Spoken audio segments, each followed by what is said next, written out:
chị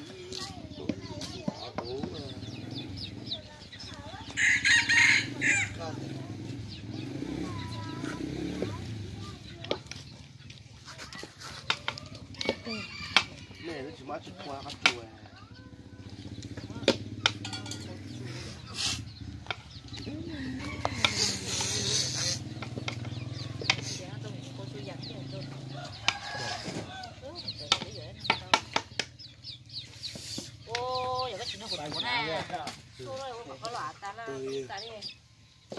cô lông mưa đi lông mưa nữa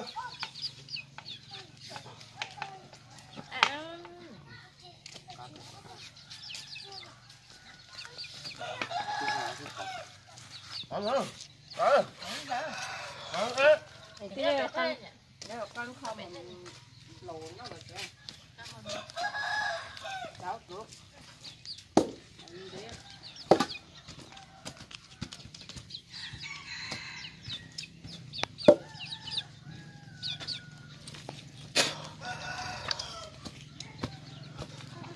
máu chết tờ máu em không ăn xí vào xí vào hả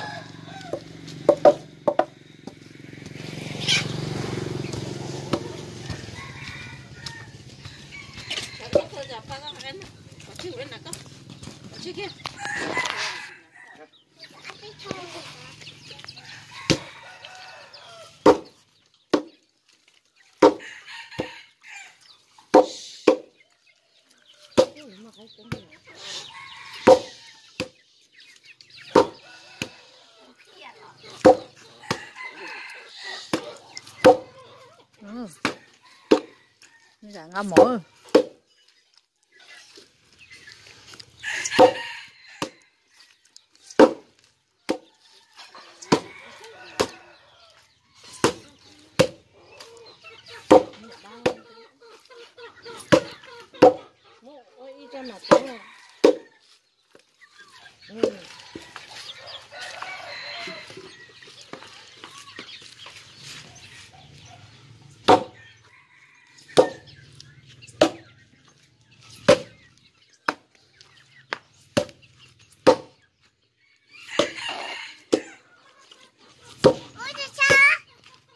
sẽ đấy là nó bị nó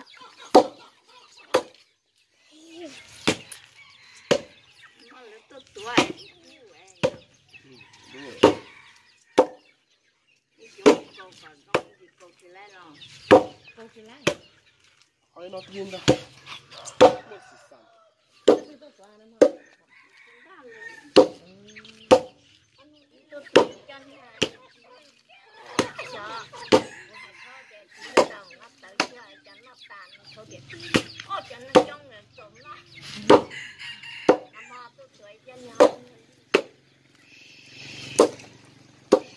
đây là ngủ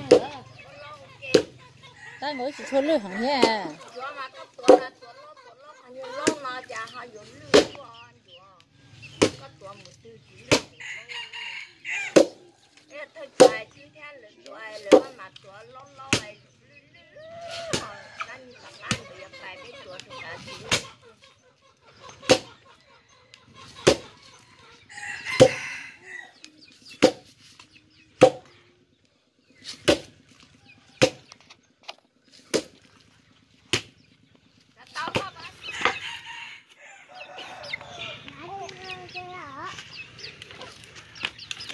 con há bò mắm rồi nè. Mắm bò rồi im đàn ná nó thì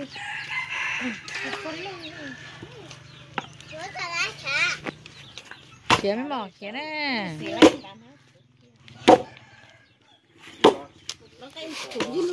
chỉ là đau chặt của này nhé. tiếp lặng ta được ô cái người chỉ lười kia này à mất nó chuồn gì nó có ít bớt rồi thay thay bỏ có chỉ nữa chỉ tiền đâu chỉ chua chém bờ ba chỉ qua một nó cứ chuồn em lắm đâu nào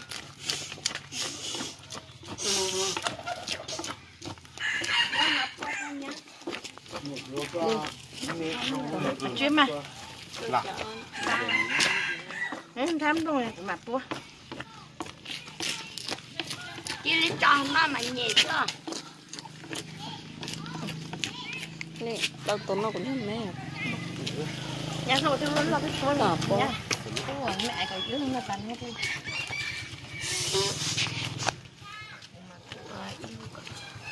ở đây nó rủi mà cái thằng nó kém mà anh kia là thay cái xăm rồi Được chưa? Ừ, tuổi với tuổi. Ừ. Tha đâu. Đây.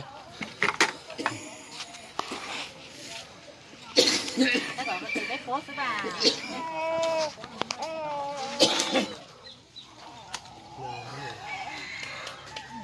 thay cái còn đi không Bà con chúng muốn là chăm lợi thì. thì cứ cho được tu nó bỏ Bà muốn. Cái tôi sáng nó. Trời còn thăm một sàn một đôi đi trời đấy. Thay thì thọ cho tôi đi. Cho thông đến tế nọ nó. nhá là con tốt rồi nè con nói nhiều cái này có chuột có một chuột Cầm một cái trời, cầm một trời. cho nó đánh tu chơi được thế là cho chết bỏ mình Do nó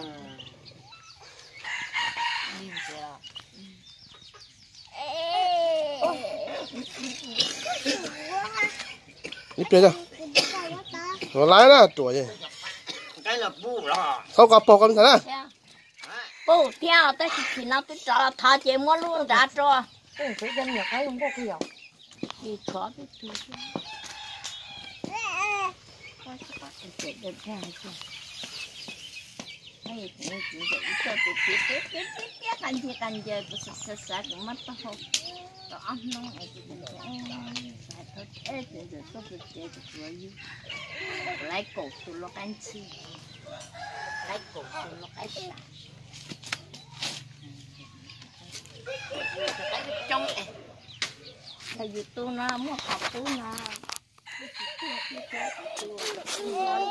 đâu cho tôi là nó chạy nó như chỉ giờ biết mà cái gì mà tôi không có sợ tôi cho nó tê cho tôi tê xài nó tê của mày nha